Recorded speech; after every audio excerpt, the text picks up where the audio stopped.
Hello and welcome to the Spark of Ages podcast. Today our guest is Bobby Napoltonia.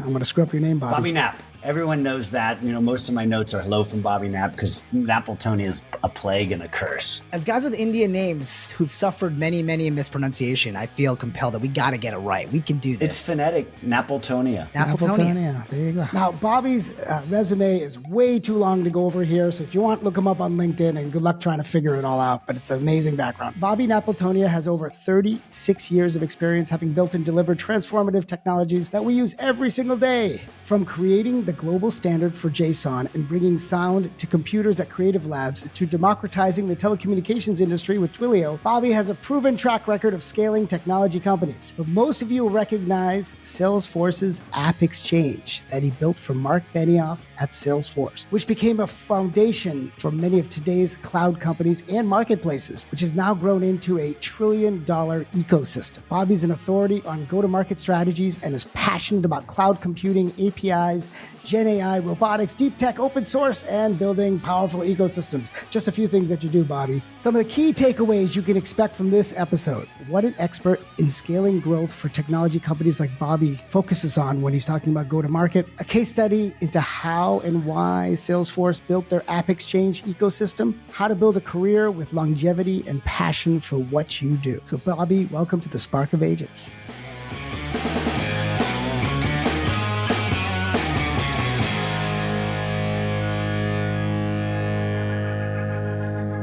Thank you so much for having me. It's interesting. You know, I've known you for a couple of years and I've seen you at a variety of events and we never really got into, it was more like friendly stuff like, hey, there's Rajiv. What's happening? How are the kids? What's going on? Are you going to Thursday night at Sean's house? It was never, what do you do and how do you get here? So when you asked me, I did some research and I was thrilled because two brothers on an episode, I thought this is going to be very interesting. And now that I know who's older, there's so many questions that I have, but we'll keep that for maybe towards the end. We can even do a who's older thing. So, oh my gosh. It shouldn't even be a contest. Okay, this is depressing me. Oh, you can see from the wrinkles who's older, right? Oh, wow. Which one's wrinkles? Shots fired. Shots fired. All right, Bobby, you and I have done many fun things together. We have been to many 49ers games together. I love how you bring your daughter and make it a thing that you both do. But I think what really got me was when you were at the recent private equity conference talking about go-to-market. And I just thought, man, he'd be great for the show. So when you think about go-to-market, what's the first place that you start at? So I don't call it go-to-market. I call it get the money. And there's a big difference there. You're laughing, right? I like it. We call the GTM firm to let people sort of know what that means, but it's about getting the money. And for far too often, everybody thinks, well, for me to get the money, I've got to go through these mechanics and I got to find my ICP and I got to get this message right. And I got to turn the crank on this wheel and I got to hope that these things work. And there's too many things that must be true. And so I've got a process where we truly look at how we get the money and we look at it from a zoom out perspective. And how we were so successful repeatedly is we sort of dismantle and don't look at the industry. And we go, if I were to dissect to rebuild, what would it look like? Because far too often everybody goes, I'm going to make this change. I'm going to jump slipstream. And you probably remember, because you're older, Sandeep's not, the EDS commercial where they were changing the plane while they were flying it to show that this is what they were trying to transform. And that was a big, when we went from mainframes to client server, and it was a big push, to be honest. It was. And so when you think through that, too many companies are parochial. Too many of them go to those conferences where I met you and we see how you make cookies. Look, if everybody makes cookies the same way, there's no way you're going to have a skyrocket cookie, right? I mean, I would argue, speaking of skyrockets, look at what SpaceX, they don't go to market like any other company has. And so if you look at even people like Reed Hastings, no rules.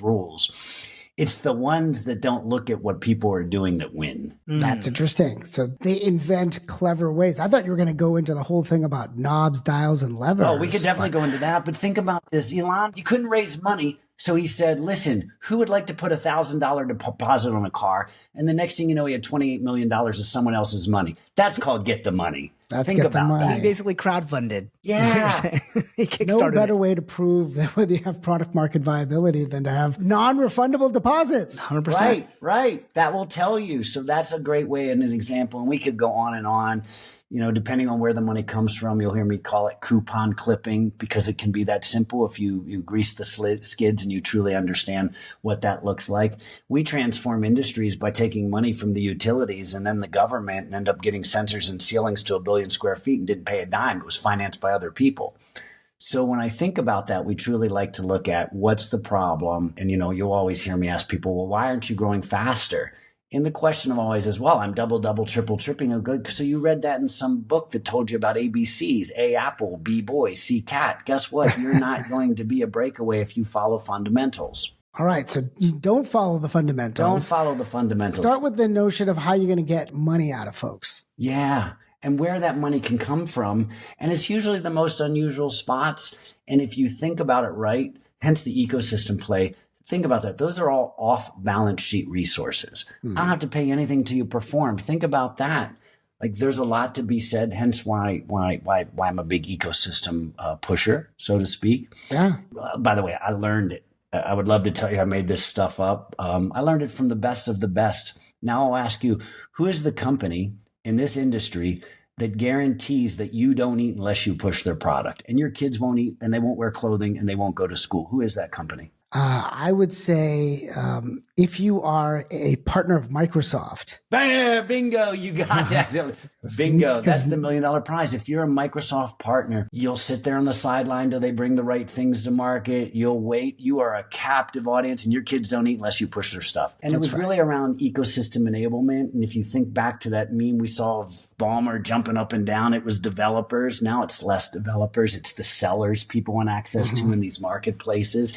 And that was underscored by where did 3 of Salesforce's biggest deals come from last quarter? That one I don't know. You would think it's like the hyperscalers, no? Yep, bingo. Yep. Look, you are on top of it. Which one? It should be either Azure or, well, maybe they won't work with Salesforce anymore because they're doing their own thing, their own version. So maybe AWS? Bingo, AWS. Yeah. 3 of their biggest deals came. So now what that tells me is we're back to wallet share, market share. Yeah. Like Sun Microsystems and IBM were the 2 companies and they'd say, you got $10. What do you want? Hardware, software, support, maintenance, services. And you'd take it. And because at the end of the day, CFOs have a budget. It's $10. You don't get to make it bigger. You got to manage your business.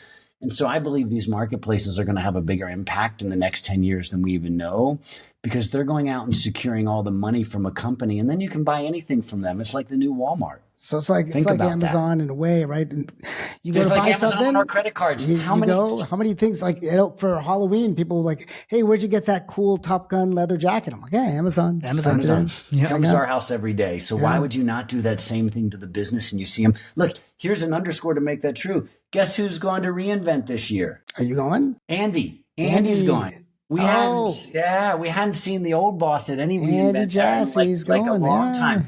So the fact that the head honcho is now coming back tells you how important AWS is, not to him personally, but the organization, the company as a whole. No, it's critical. I mean, he's the one that started it initially, right? Started to build it. They fell asleep at the wheel on AI. Let's be honest, if we're really going to use this to be transparent, trustworthy stewards of the industry. There you go. So he's coming back. He sees the power of the marketplace, and he's going to enable that to grow. So is that the game now? In when you're talking about go to market, is to associate yourself with one of these marketplaces? Because like you're saying, like thousands of companies start up, and you can't just do what everybody else does, but you have to figure out some way to get off the ground. Like you can't just create yet another marketplace. No, can you? You know, that's interesting. I've tried in every industry, and because it takes a lot of unique ingredients to make it happen. And I thought, well, if we can't do it in the electricity space, we're never going to be able to do it. Because what's the one thing we all consume every day? Electricity. What's the one thing we're short around the world? Electricity. And we really thought we had a platform, and we ended up rolling about 17 countries, became a global standard, and sold it to Siemens, because then you need some big company to push it around in those slow moving industries, we'll call them. And I passed on a couple of companies because after leaving the AppExchange, I got calls from everyone. Hey, Zoom would like to build it. Talk about who missed the.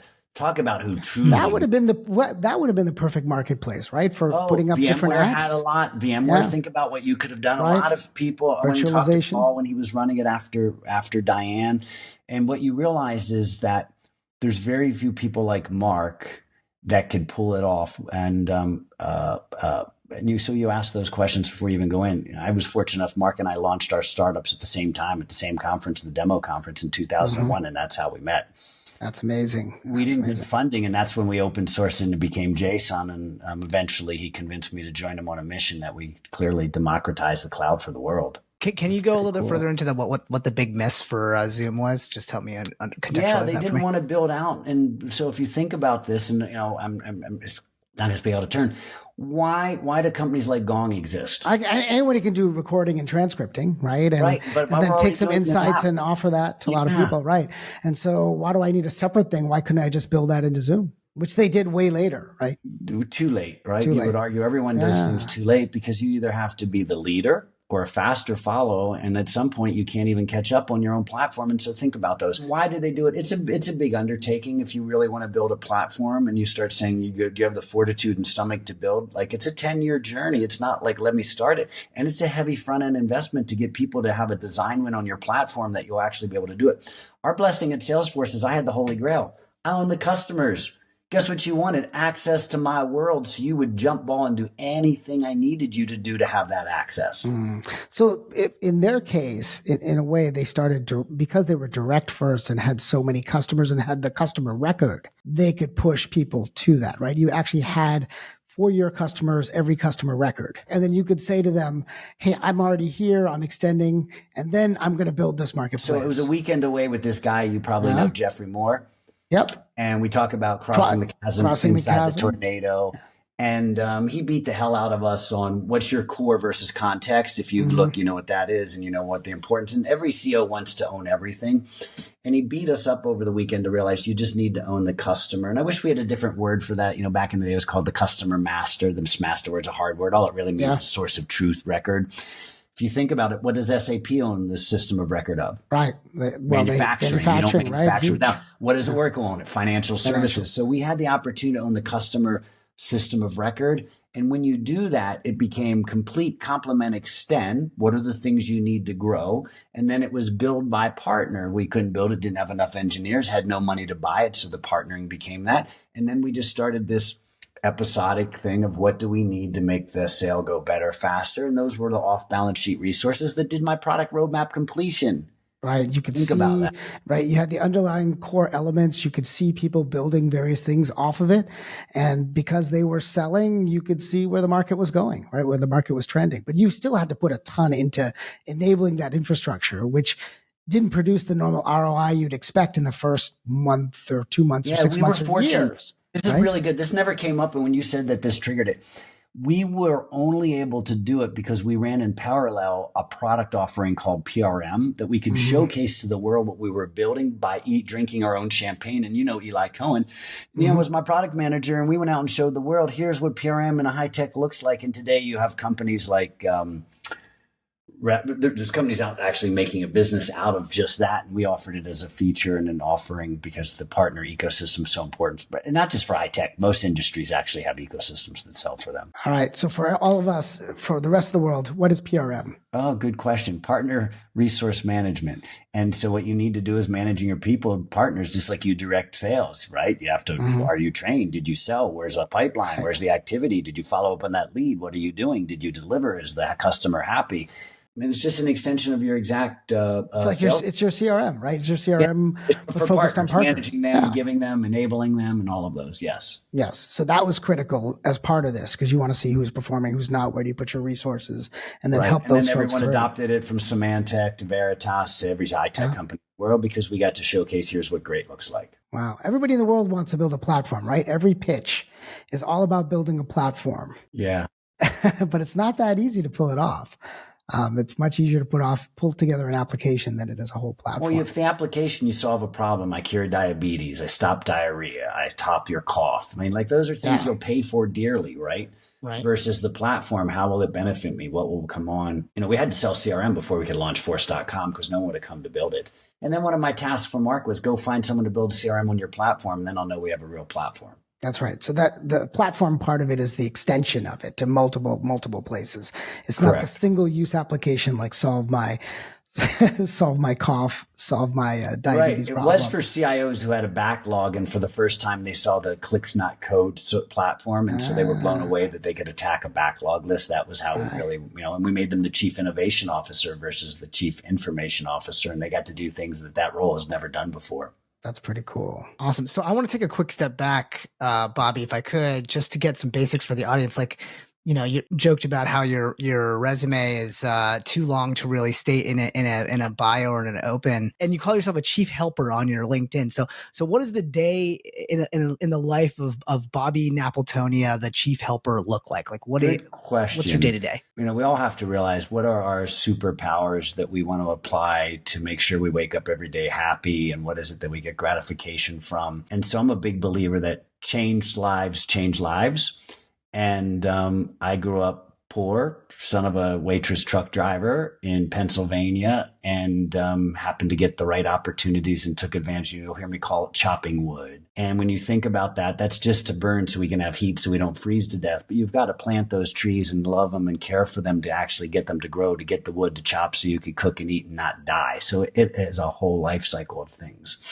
And so when I think through that, I get my greatest pleasures from helping people, and not just like, here, let me help you cross the street, right? That's what Y Combinator and Techstars is for, helping startups. Let me help you cross the street. Those are just like Boy Scout, Girl Scouts. Here's how we get these Weebelo badges. And some make it out. Don't get me wrong. We were doing a comparison at $1 billion company valuations out of the Salesforce ecosystem, out of anything else, and 99% came from us. So when they say we crank these things out, yes, they got that Airbnb, or they got those one-hit wonders, which are great.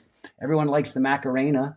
Kung Fu Fighting, right? We love those songs, but there wasn't no follow-on. We all want those Beatles, those gold standard platinums, repeated. So with this helper role that we have, we tried to identify categories that we're passionate about, that we have some experience, so I can call bullshit, and that we believe are going to make a meaningful impact in what I think is this next 2 decades of the internet, because that's how much longer I want to do this for. And to your point, I kind of joke, and we're working on a presentation. I have the Forrest Gump life of technology. If it happened, I was there in the room when it happened. You were laughing. It's really true. It's true. And, okay. I was trying to make the connection. So it's just like how stuff just sort of happened, or he was right place at the right time. Life kind of is thing. life is a box of chocolates. Yeah, life is a box of chocolates, man. I mean, think about it. 3 of the fastest growing companies in the world during the decades that I was an early executive, not some tag along. Let's hope you can help push the bus down the road, build the bus, tune the engine, make it go faster. Yeah. That's something credible. And those are the stories we want to help with. So what's a normal day look like? Today, we're helping folks in robotics space. Why? Because we have to bring manufacturing back to America. We just saw how that debacle was, and we've known that for a while. But we as Americans are lazy, let's be clear. And we don't mind outsourcing everything if we don't have to do it until we need the stuff that we couldn't get access to. And we realized, it was a what-you-call-it moment. And so that's very important for us. I went and met with every robotics company, because I called the VCs that funded them and said, hey, look, this is what I'm looking for. Psychologically safe founders that know they need some help and that are willing to listen a little bit. And it's hard to find that individual. And I found one, and it's been an interesting ride.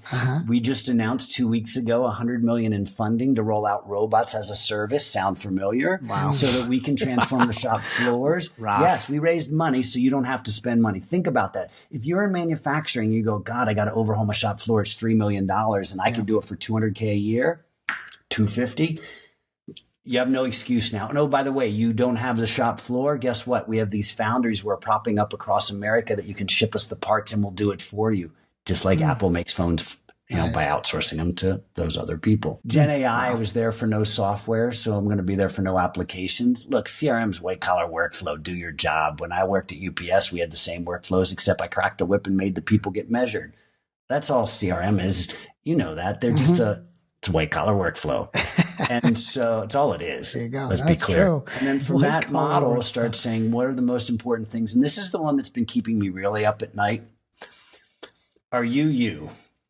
Now you might go, why do you care about keeping things up at night? Well, we sort of talked about why I got addicted to the industry. We wouldn't be here if I wasn't there for the creation of sound. Jason is the #1 global standard everyone in the world uses. So now that I know the world can use my technology, I feel like a steward to help figure out what are those next things I can help change, because you've made the world a better place in general. So why not keep it going? Are you? And identity is the biggest problem we have on the net. It's look, we were just having this conversation this morning. Fraud in gaming alone is going to be bigger than the global drug trade. Yeah. By 2028. Think about that. Fraud, just stealing from games. That's not even financial institutions. We're going to go over those next things. And so I was just streaming yesterday, and sometimes I live stream video gaming, and one of the streamers was like, "Hey, don't play that game, because this game is it's got some holes in it, and people are getting their computers hacked through the game, backdoored through the game, backdoored through the game." Yeah. Yeah, right. I was trying to, I don't play a lot of games other than just in real life. So you're saying that people are using these games to get deep into your systems, ask questions of you, learn your behavior, and then use that against you. Steal from you. Yeah. Fraud, fraudsters, click fraud. I mean, we could go down and down. And by the way, the other that's so important, gaming's never going away.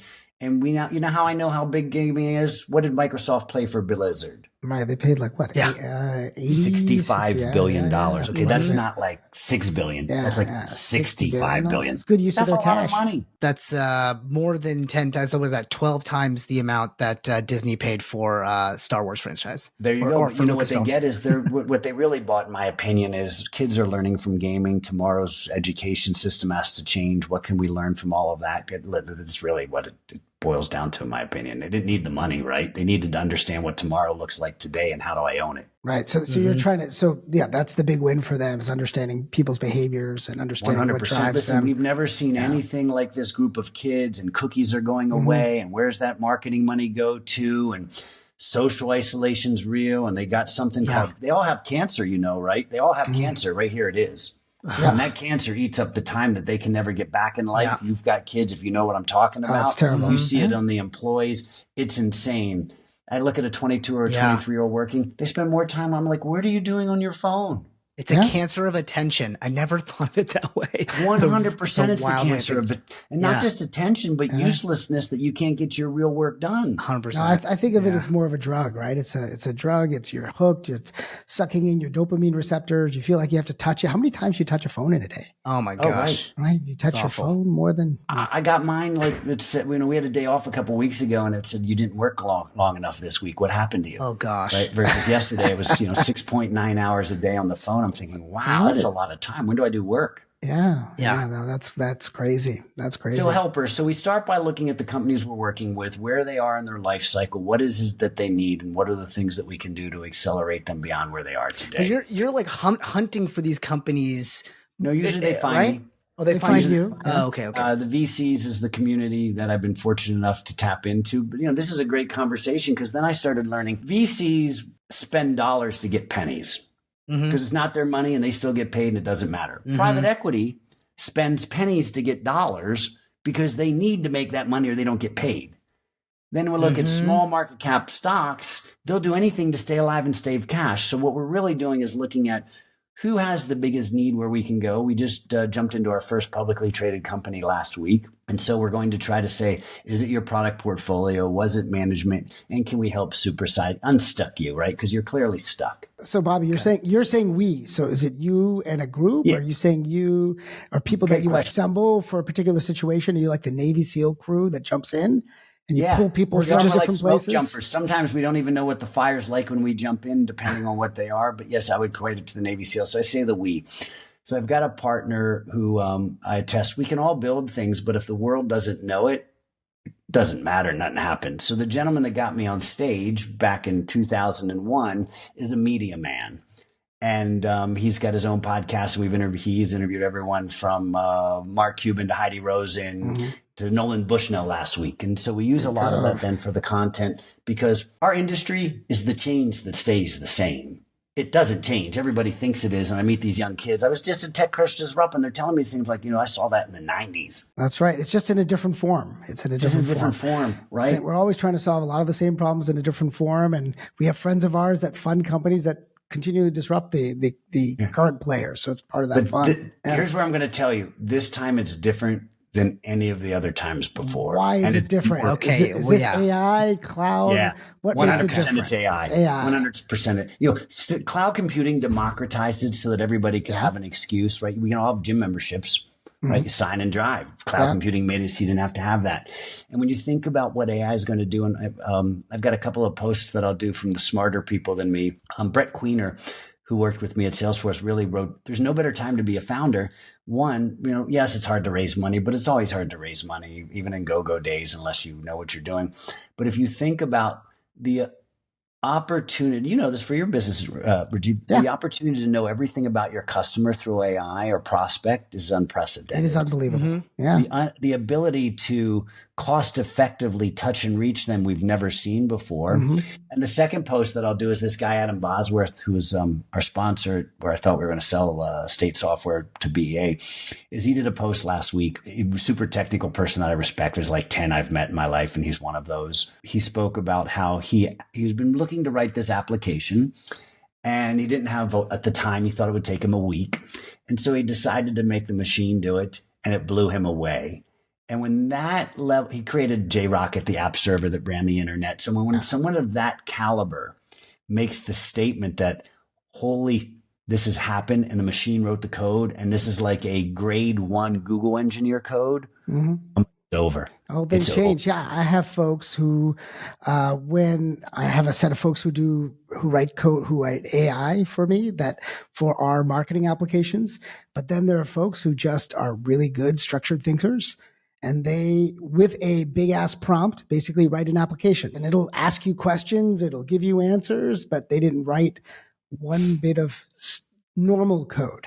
Right. And that's the change that they knew the English language. They knew the English language, and they knew it well, and they're willing to probe deeply and not have limits in their head. I'm chatting with a company for my team at F and Funny that's they program computer games just based off of scripts. So instead of me having to learn how to develop my own game, I can just write a script, which is what I'm good at as a writer, and then their AI software will generate an entire video game universe for me based off that. That's super cool. Pretty incredible. My question is this, though, Bobby. I wonder about this sort of environmental costs of AI and how you think about that. And this is the answer that AI gave me when I asked it about what it's costing us. It said, the computational power required for AI is doubling every 3.4 months, leading to an exponential increase in energy demand. So I'm using AI to make my video game about booger flinging.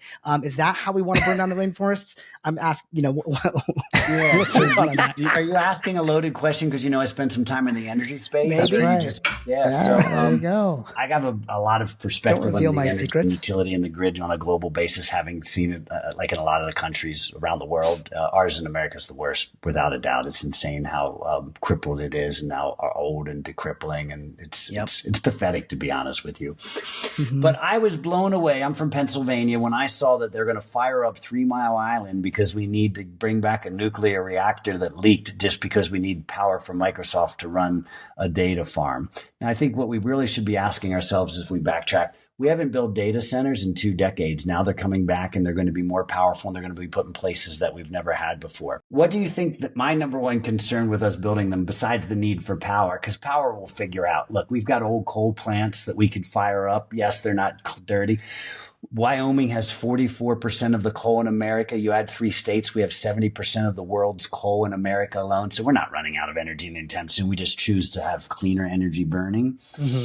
But when you think through the amount of energy needed and necessary, we've got to, I think, better control it. It's like the .com all over again without controls. But what I'm most concerned if we build these up is the wastewater. So think about this. We're putting them in towns that were never thought of having an AI data center.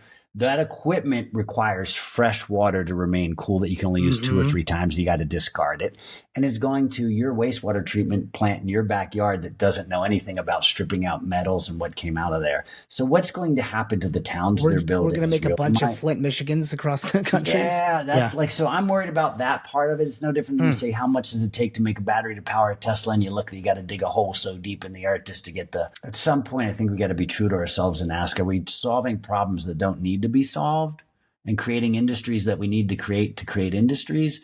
Or are these real impacts that we can make? And look, most American automobile manufacturers shut down their electric plants this past year. Think about that. After retooling 100% of them to be electric only. So who becomes the arbiter of that, of like whether or not you're, using AI properly when it's at our fingertips? The PUC is going to, and here's the worst part. I mean, it's no different than asking Congress what you think about advertising or Facebook, and they don't even know what, right. Think about, right? You already know. They don't know how to log into Facebook. They don't even know what Facebook is. They're looking at the people's faces around them, right? It's a big concern. I think we're taking it for granted because we're all looking at the upside and the hype associated with it, right? Who would be the governing body? There is no OSHA for the environment, right? So it would be the PUC. And if they end up saying, look, we're going to control who gets energy and utility. And by the way, you build that data center, you're going to spend 72 cents a kilowatt because we got to take that money from you to prop up some to make sure that where you're going to be is good for the society in which you're living in. Otherwise, we don't want the next Flint, Michigan, or pick some town or something that will happen. Like an eyes wide open moment, right? No, I think I think there's a notion to this that you have to create a regulatory. I hate doing regulations, but maybe there's a way to create a market-based mechanism, just like you do credits, right? We did emission credits for acid rain. We have this notion of emission credits here in California. You can do trading systems so that people the cap and trade kind of stuff. Right. So you create a way to let the market figure out the most efficient way to solve particular problems.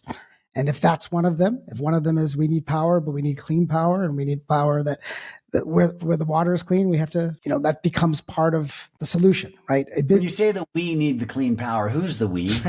Right? Because I'm going to look say we're only 360 million Americans. Yeah. And there's 6.7 billion people. So we're I know we're 12 or 14% of the global GDP with 2% of the global population. Yeah. But when you start thinking about that, unless we control China and India, what we do here is not going to matter. Let's be clear. We don't manufacture enough stuff to matter. So you're suggesting a global trading system? Well, I mean, if you think about it, if we're going to go and make clean power and the rest of the world's not compliant to clean power, we're at a disadvantage. Well, but wouldn't you argue that China, because it has an issue with balance of payments because of oil, right?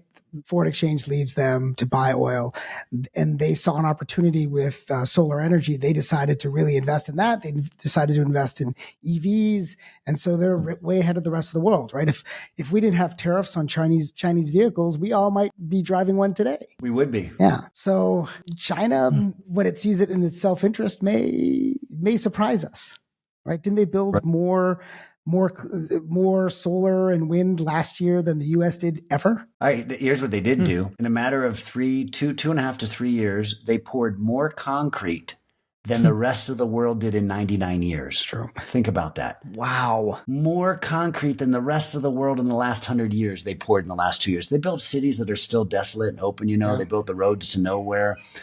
They did that to put the people to work so that they would actually have an economy, and you can't do that because no one's living it. By the way, they're going through this problem right now that the government's trying to figure out, how do I prop this back up? Yep. Because America stopped buying dollar store spatulas. Yep. No, it's going to be a big issue. 30% of their GDP is in real estate. All right. I'm going to take you another direction. We're going to go a little bit to your past. So not too long ago, you recently sold Okera to Databricks, a data access platform enabling secure and scalable data governance to the cloud. It was your second successful exit, along with Live Objects by Zora. So are these the spaces you're going to jump into? Robot as a service, energy, AI, identity? So, which one is the one that you're really excited about? I saw something recently about cities and sensors and data. Those are all things that are going to change the way in which we interact with the world. Okay. That's what excites me. That's what gets you going. So what do I mean by that? If you take robotics, especially you and I, Rajiv, we need it to work because in 20 years when we're retired, there's not going to be enough nurses to take care of us. Let me be clear with that. The aging population, there's not enough people to help us. Studies have already been shown releasing robots in memory care centers and old stuff. They've started seeing things because there's not enough one-on-one care. I can get a cobot or a humanoid there in the next 2 or 3 years to be doing that work. If you look at the life cycle of things, you're going to pay $25 for a hamburger? No. What's the minimum wage now? $21. Yeah, $21 in California. Right? You see where I'm going with this? So we have to solve that problem. So that's what drove me there. The second problem we have to solve is more diversity in our industry. And so you'll see me do a lot of work with first-time female founders. I teach a class at the NASDAQ Entrepreneurial Center. That's where we created the knobs, dials, and levers content so we could teach you from the get-go. Here's things that will make sure you succeed. Follow these and you're going to win. It's like Candyland game Wired. Right. Or Chutes and Ladders. It's always a fun ride. And so that's one. I shared with before you move off of that, because I love that you're pursuing diversity. But in terms of your philosophy for get the money, right? Like that's like a longer scheme potentially to get the money because you are privileging, or speak to that. Like, it's not the fastest path to getting the money if you're thinking about, hey, how do I bring in players that are, not typically in a space. Maybe it's to shine some light on some really badly broken processes. Yeah. I don't mind breaking glass and saying things. I think one of the things that was in your questionnaire, I'm very opinionated and I got a lot of shit to say. And I don't care what you think about it, right? No filter, no throttle. It's just who I am. And I feel like I've deserved or earned that right. And you don't have to like it. So it's a perspective and an opinion. Usually fairly grounded. I don't like losing arguments. So you won't see me argue stupid shit. That's why we like you here, by the way. Yeah. Have fun with us. I was dying to find an African-American founder. Do you know how hard it is? Just period. in anything. Okay. Yeah. So I found one. Mm-hmm. I looked at 1,000 startups. University of Alabama. I went through a bunch of startup things, SEC challenges. I mean, I like the startup where I go to. I see probably more than most VCs a year just because of where I go. And they're too selective to look at what they want to look at. So I found an African-American man, Gavin. He was beyond accomplished. He's a lawyer. He was in the military, learned 4 languages in 11 months. So this is just not your run-of-the-mill entrepreneur. And he met this guy at a cocktail party who happened to write a paper on Blythe is the beginning of the end of a city. And all of a sudden it was picked up in the small paper called the Wall Street Journal, then the New York Times. And he all of a sudden became well known for that they put and said, if we could stop cities from falling apart by identifying early, well, how would we do that? Very simple. We'd throw a camera on a trash truck that goes around the city every day and I'll get to see 100%. Google Earth let me see down. That helped me. Ring let me see out. Just imagine if I could see the city, what I could see. Thank God we did Asheville before the storms. FEMA called us up and said, we'd like a before and after blueprint so we could see the damage. So that one's happened to blow up. Yeah. That's so incredible. Here's the worst part, Sandeep. I personally looked on the internet who says they found fund black venture, blah, this, that, the other thing. And I wrote to them all and called them. Of the 20 that said they did it, how many of them returned and you see I have at least a background that you should return my call or at least be like, fuck off, tell me that at least. Yeah. I'm fine with that. Yeah. How many? Of the 20, how many did I get all on right, the phone? So what do you say, 3? Bingo! Yeah, I was going to say 4. Did I already tell you? No, 3. I just guessed. I was looking at 15%. 3. And I was blown away. I actually had to call their boss's boss to say, hey, you at Insight Capital, Jeff, do you mind asking this person to return my email? I know he's not there. Hey, to these people over, if I name the venture firms, they're all tier 1. You'd be like, there's no way that person didn't return your call. And it's either they're overwhelmed, they don't get it, they don't know, or they're all lip service and saying they fund African Americans because they don't. They're bullshit. So we've got him funded. It's a non-traditional way, and we're starting to crush it. When I met him, he was doing $60K. That was last year at this time. We've got a $3 million backlog 12 months later. That's fantastic. That's more than double, triple. So there's a bigger story. We're going to eventually launch this thing called the Super Foundry. I don't know if you know Ale Tabasi. He's over at DCVC, and he wrote a book called Super Founders. And he interviewed 1,000 of them to find out what they did. And I thought to myself, I've built 1,000, so I don't have to interview them. I'm going to help them with what my scar tissue is and know. So hence, that's why we really created the Get the Money firm. And I could go down 99 ways we got money without it being venture money or how we funded things and why we did it differently and why that allowed us to win and become number 1. That's cool. So is there a core when you go to what motivated you to go do these sorts of things, right? You weren't doing things in a traditional fashion. You got yourself into these worlds, as you talk about being the Forrest Gump, right? You found your way, you got your way into it and you were very passionate about it. What got you there? Yeah. So destiny had me on a path that wasn't this. I already told you what my dad did. So I figured my senior year, he got cancer and they gave him 6 months to live. So I didn't go away to college. Now, the reason that's important, the same thing happened to him and his dad died and he dropped out of high school and he ended up digging ditches and he moved from graveyard digger to truck driver. So here I am thinking that's going to be my life, except I'm not going to be digging graves. I'm going to work at UPS, and I got a job working at UPS. And I realized I'm not a laborer. I, thank God, got the unload and ended up within 6 months learned the zip code so I could be a sorter and make another $1 an hour. And then about 90 days later, I qualified for an exemplary employee that I got to apply to be a supervisor. And I did that till I was 20 years old. And I saw a call center. And I thought, now I had a little call center exposure, which we didn't talk about yet. And I thought, that's what I want to be part of. And I looked at what call centers are in Harrisburg, Pennsylvania, and are there any things out there? And I saw this company, D&H Distributing. And so I apply for the job. I get a job in the call center. I was hesitant to leave my job where I was getting benefits, and I sort of saw a path. And at UPS, all of their executive management came from within. So they promote within. So I'm seeing these people that look like me, no college degree, making $250 back then, $250 a year was real money. It's like $1 million a year now. So they do pay their people well because they need to keep you, because where are you going to learn that business unless you come from the inside? And I joined D&H, and they had been in business at this time for over 70 years. So what does that tell you they do? Reinvent themselves. The grandparents of these people started a company in Williamsport, Pennsylvania with retreaded tires. They were Jewish immigrants. When I met them 70 years later, they were the largest Whirlpool and RCA distributor in America. Now I'm going to ask you smart people, why is that an important fact in our lives? They were the top brands of their time. Those were the first things we bought after a house. Yeah. We bought a house. First TV. We bought a car. Then we needed washing machines and TVs and stereos. And so this whole dealer network had to be set up, and everything went through distribution because there was no direct salespeople. So what I got to see is, I call it the customer coverage model, and they nailed it. And by the way, why do we shop at Amazon today? It's customer coverage model. I get it tomorrow. So it's this change that stays the same. Today, that's an $8 billion ESOP, privately held. Their children run it. I communicate with them regularly, so I'm friends with them. I think that's a testament to the type of individual that I am. And I learned a lot of my framing from there. And therefore, you put anything in the model. Look, if they did retreaded tires and spatulas and games and computers and got to $8 billion, I sure as hell can figure out how we do that with tech. So what you saw in them was that they had a way to get products to the market without leveraging their own balance sheet. They could use others to help them get there. That plus they also got distribution, which is the razor thin margins, and understand customer support, customer care, the importance to have training, don't touch the product, don't ship it, no returns, like all of those fundamentals that are very important for margin, which is how we all live by margin. Right. So when you saw that level, when you saw those elements, right, understanding the distribution game, understanding how to drive it, how to see it, how did you take that forward? Like what got you? If you think about it today, we call those pivots. Yeah. They're just reinventing themselves because they got the machinery, and you just put something back in the machinery. And so again, I'll go back to it's the change that stays the same. Yeah. We were only able to do that 10 times because it's a process, right?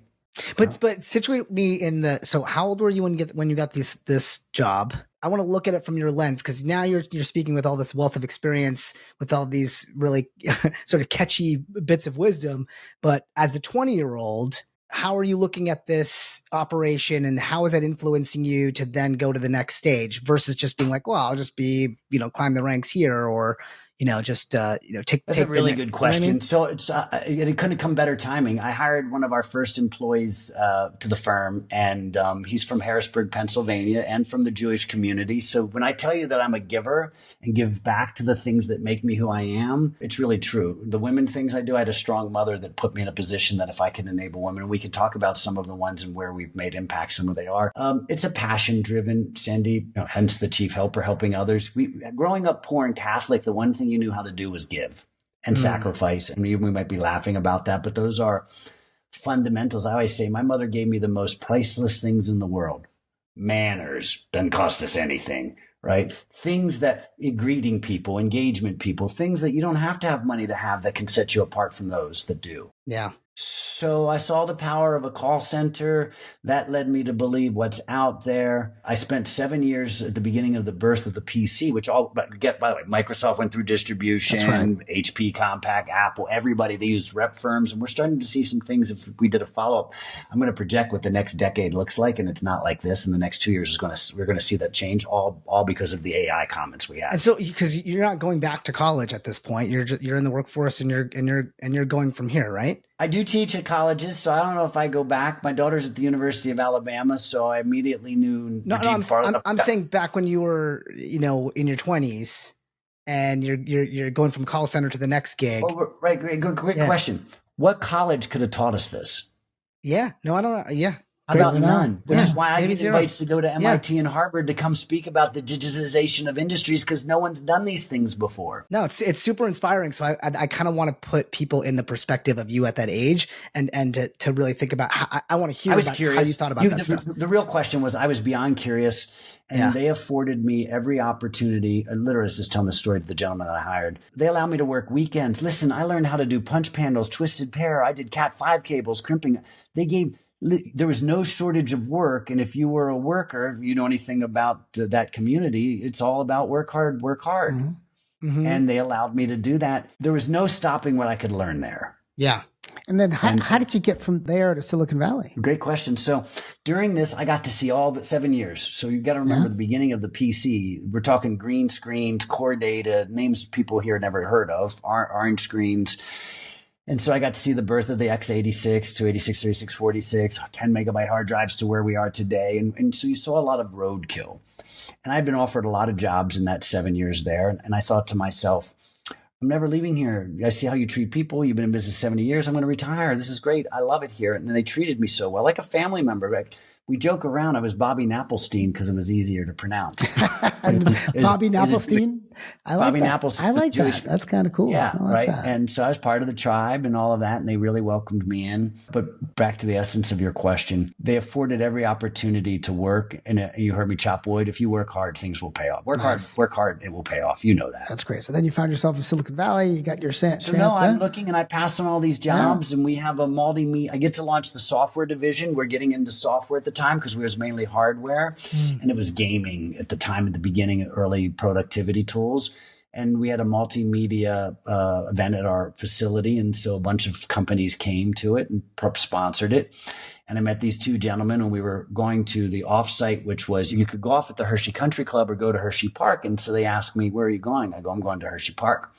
Why aren't you going golfing? I go, do you see where everyone else is going? I don't want to golf and spend my day with you in a cart when I could go spend my time with all of those people and have fun in the park. And they're like, oh my God. 2 weeks later, they made me an offer. I turned it down. They came back and made it sweeter. I joined them at a company was doing about $30 million a year, so small. And when I left 7 years later, we were doing $1 billion form. We're the fastest growing company in the world, the third after Microsoft and Intel to reach 100 million users, selling a $99 product. And we cracked CAC and LTV before this industry even knew what they meant. By selling a $16 chip to an OEM manufacturer to own the floor, then that got us the sound. Then I upgraded you a 16-bit, a 32-bit, a 64, a CD-ROM drive, a DVD drive, speakers. We almost bought NVIDIA until Jensen turned us down and we ended up buying 3DFX. Who knows what it would have been like. And it wasn't until this company in Cupertino stole our technology and wrote us a $500 million check and the MP3 player was born. Otherwise, we would have probably owned that as well. And that's a true story. Wow. It's an awesome story. Have you written a book? That's just chapter 1. It's time to write the book. We'll do an audio book or we'll do chapters. Books are dead in my opinion. People write books to be heard. I'd rather share these stories and have a subscriber. I have a look at it. Rather write a book, I'd rather give me $10 a year for a subscription. I'll tell you stories throughout the entire year. There you go. There it is. Yes. Extended podcast. All right. So now we get to go and do the game. Let's do the game, Sandeep. Yes. Yeah. So speaking of Hershey, I think it's a perfect segue into this. Bobby, I'd like to welcome you now. I hope you've been enjoying your time on the podcast because you're about to enter the Spark Tank. Okay, so this is the whole world has changed here. This is where the lights have shone down on you. They're bright, they're hot. This is where two marketing mavens enter, and one gets crushed and is going to get tarred and feathered. Except this time, the tar is going to taste a little sweeter because it's going to be chocolate. Today's game is focused on the life and times of the chocolatier and confectionery mogul Milton Hershey, labeled as one of your heroes in the pre-show questionnaire. So in one corner, we've got Bobby Napoltonia with 36 years of experience in tech, having shaped and transformed some of the most innovative and influential companies in the world. And as we stated, loves Milton Hershey. And then we have my brother Rajiv, CEO of Position Squared, who inhales autobiographies like they are chocolate bars. So, I think this is a good head-to-head matchup. I don't know. I'm at a disadvantage. We'll see. We'll see. We'll see. All right, we're gonna play two truths and a lie. And so I'm gonna read you a list of 3 supposed facts about Hershey, 2 of which are true and 1 is fake. I'm gonna then count down from 3 to 1, and when I say 1, you're gonna show me your answers at the same time, 1, 2, or 3, so that there's no cheating off of each other. Does that make sense? And we're going to pick the fake or the truth? You're picking the fake. 2 of the truth. 2 of them are true. All right. 1 is a lie. All right. All right. Round 1. Milton Hershey's life is an inspiring, much like yours, an inspiring rags to riches story. Which of these statements about his inspiring early life is the lie? Number 1.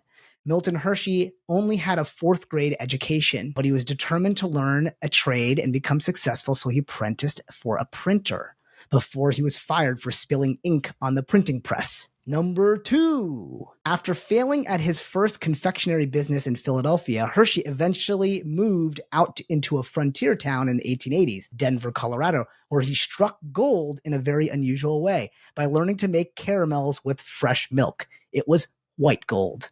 Number 3. Hershey took a huge gamble by ditching his then successful caramel company to focus entirely on making milk chocolate. And to fund this, he sold all of his personal possessions, including his house and furniture, and bet it all on Brown. All right. So this is like a connected set of questions in a way. It kind of is. It kind of is. Which one of them? These are 3 statements about his early life. 1 of them is false. 2 of them are true. 3, 2, 1, go. Okay, you both say that 1 is the lie, that he only had a 4th grade education before he apprenticed for a printer. Well, I gotta tell you, that is true. So Bobby, wow. Much like the caramels were true. He didn't. And I knew the milk chocolate. So, I guess the devil's in the details on this one. He didn't leverage all of his personal possessions and in houses furniture to then bet into the milk chocolate. He actually sold his company for a staggering $1 million, the equivalent to what's $34 million today. Wow. So he wasn't. And he bought the 30 acres in Dairy Township, which became Hershey. Correct. So I got you on a little fine print there. So you guys are still 0-0. Here we go, round 2. Tied at 0. Hershey wasn't just an innovative chocolatier in the lab or a brilliant operator. He was also a marketing genius. He had many great marketing moves. Which of these, though, is not one of those great marketing moves? Number 1, to promote Hershey's Kisses, the company set up kissing booths in major cities where customers could receive a free kiss in exchange for a kiss on the cheek. Number 2, to promote his chocolate and the town of Hershey, Pennsylvania, Milton Hershey had a trolley car built entirely out of chocolate. It was displayed at various events and exhibitions, drawing crowds and generating buzz. Number 3, an early Hershey slogan was, "More sustaining than meat," emphasizing the nutritional value of chocolate at a time when it was considered a treat. So which of these 3 marketing moves was in fact not one that Milton enacted? Here we go. Your answer in 3, 2, 1. Wow, you guys are just like, you guys go to too many 49ers games. We got to separate you 2. Okay, you both said 3, which is the ridiculous slogan, which is in fact true. True. I knew you were going to say that. He did in fact want to. Yes. There was more sustaining meat was a what a terrible slogan. It's pretty wild. Well, but it must have worked back in those days. The false was the kissing booths. That was not true. So that didn't happen. But there was singing telegrams of Hershey's Kisses that were delivered by a person dressed as a Hershey's Kiss. So it's based in some truth, but they didn't actually set up Bobby, kissing booths. you and I are 0-0 Let's see if we can get some offense going here. In 1907, a new and delightful treat emerged from the Hershey's chocolate factory, and that was the Hershey's Kiss. So we're going to double click on that. Okay, so people don't know the exact origin of the Hershey's Kiss, why they called it the Kiss. There are many rumored ideas that have become famous lore. 2 of these rumored origin stories are real or rumored origin stories, and one of them is entirely invented by me. Can you pick which one is the fake one? Here we go. Number 1.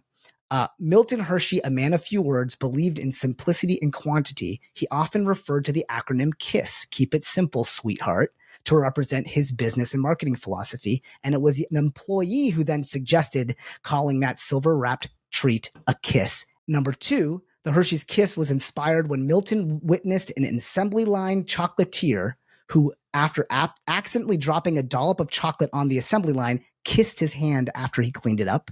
Number 3, the sound this machine makes when it deposits the chocolate onto the conveyor belt, people say that it makes a kissing sound like a quick peck. So which of these 3 rumors are actually in the lore of rumors of how the Hershey's Kiss was originated? 3, 2, 1. Oh boy. Do you want to pick it? Now I'm going to let you choose. You're the guest. Do you want to stay where you are and force Rajiv to change his answer, or do you want to potentially change your answer? I would like to keep mine. So I'm Rajiv, happy to go ahead. change it. Okay, I got it. I'll go 1. Well, we do in fact have a winner now. Number 1 is the lie. So yeah, that's the one I made up. There was no actual acronym. Congratulations, Rajiv. I can't believe it. Third week in a row. You're a third winner podcast once in a row. again. Bobby, I was really holding out hope that you would take him down. Yeah, me too. I knew it was from the sound of the machine was the truth. Yeah. I mean, some of them you heard as kids, the stories and going to the theme park and all of that. But it was the best babysitter. I think a hall pass was $35 a year, and that's where your parents would drop you off and pick you up at the end of the day, right? Yeah. Okay. Well, how about this real quick, because I hate it when Rajiv wins. Double or nothing, Bobby. If you can answer this, what movie was Hershey's chocolate syrup used in a famous shower scene instead of blood? Hey, I don't know that one. I was going to guess it was a sex movie of some sort, and I was like Water for Chocolate. That's your definition of a sex movie? It's raining chocolate. I was trying kind to of like American Beauty. It's raining 50 frogs. Shades of Grey, and I didn't watch the movie, and therefore it was in that movie, or was it in amazing. About that sex Last movie, Night? Amelie. It's like no. Okay. Re.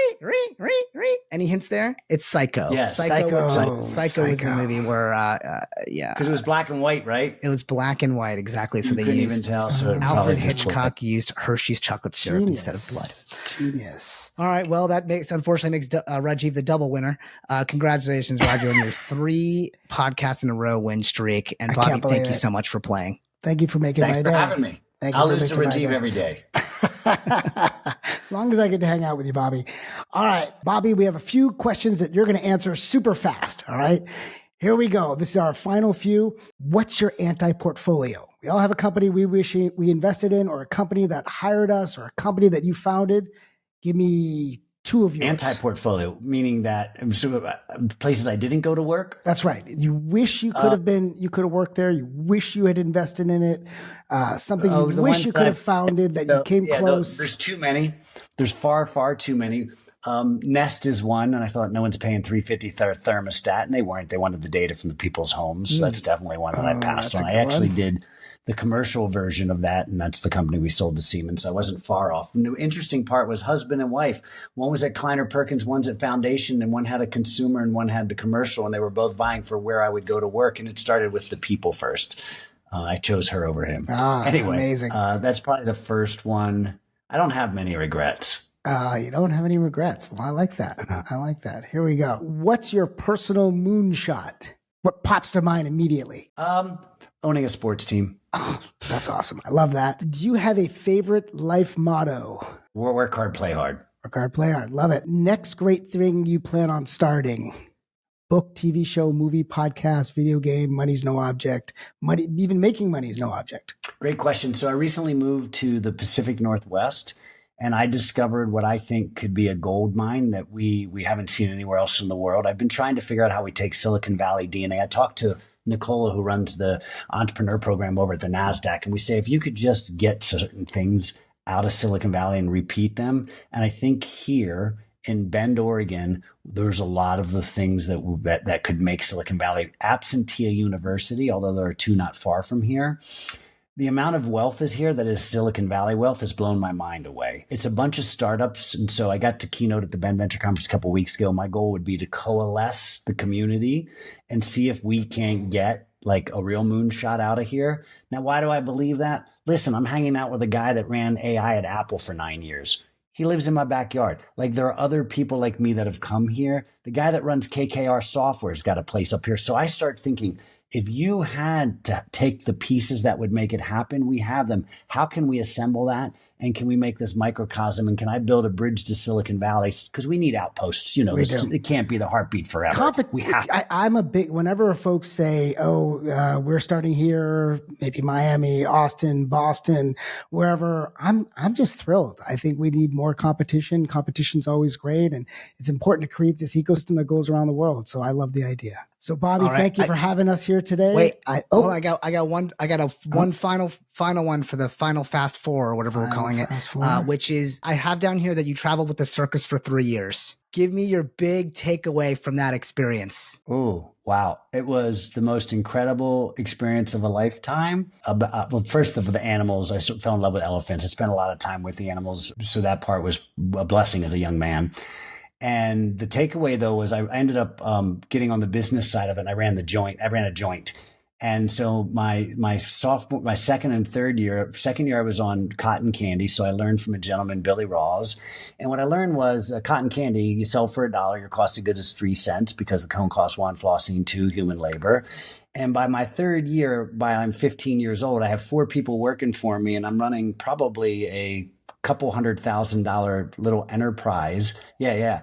And I have 4 people working. So I got to understand at a very young age, margin, dollars, cost of goods, people work for me, and how I make money. And that's really the genesis that I've applied at every company for the last 50 years since I was 13. Awesome. Go. I love it. Bobby, such a thrill to have you with me today. And Sandeep, and we just had a blast. The Spark of Ages audience would love to hear from you. So thank you so much for joining us. Thanks. Hit me up on LinkedIn. Listen, follow, share. I appreciate you guys having me, and I look forward to meeting in person someday, Sandeep. All right. Yes, same here. Bring it on.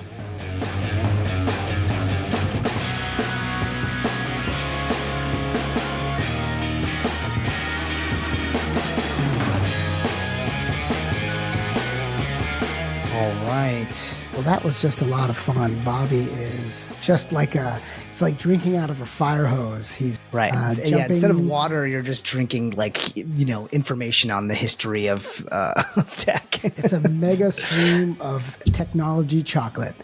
All right. Thanks for listening. If you enjoyed the pod, please take a moment to rate it and comment. You can find us on Apple, Spotify, YouTube, and everywhere podcasts can be found. Hey, this show is produced by moi, Sandeep Parikh, and Anand Shah. Production assistance by Taryn Talley and edited by Sean Marr and Aiden McGarvey. And I'm your host, Rajiv Parikh from Position Squared, a leading AI-based growth marketing company based in Silicon Valley.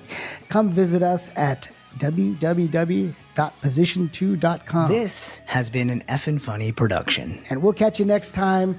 And remember, folks, be like Bobby, be ever curious.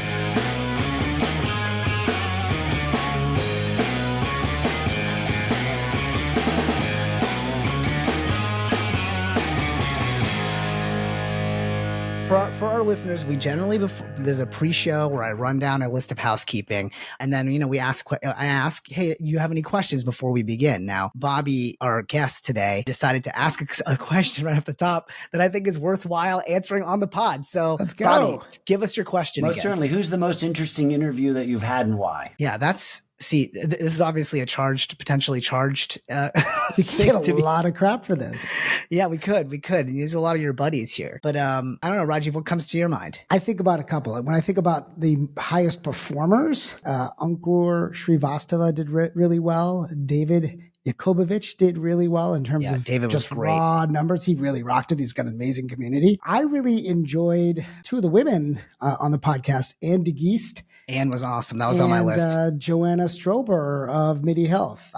She made me confront an uncomfortable topic about middle-aged women's health and menopause. Yep.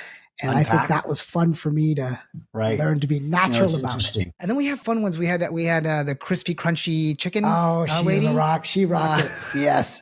Which was just a totally kind of, for us, a kind of out there topic that we never really get to talk about, crispy chicken distribution. That's right. And so that was cool. I think it's whenever it sort of really sparks our curiosity and you can feel yourself leaning into the conversation because either they, bringing in insights that you had never thought of before or facts or data that just surprise you. That's the stuff that really, gets me personally going. Well, especially with being a history buff, I'm sure that those curveballs come at you and then you can validate whether it's true or not, right? Yeah, I think so. Thankfully, we have the internet at our disposal as well, just in case, to make ourselves look like history buffs.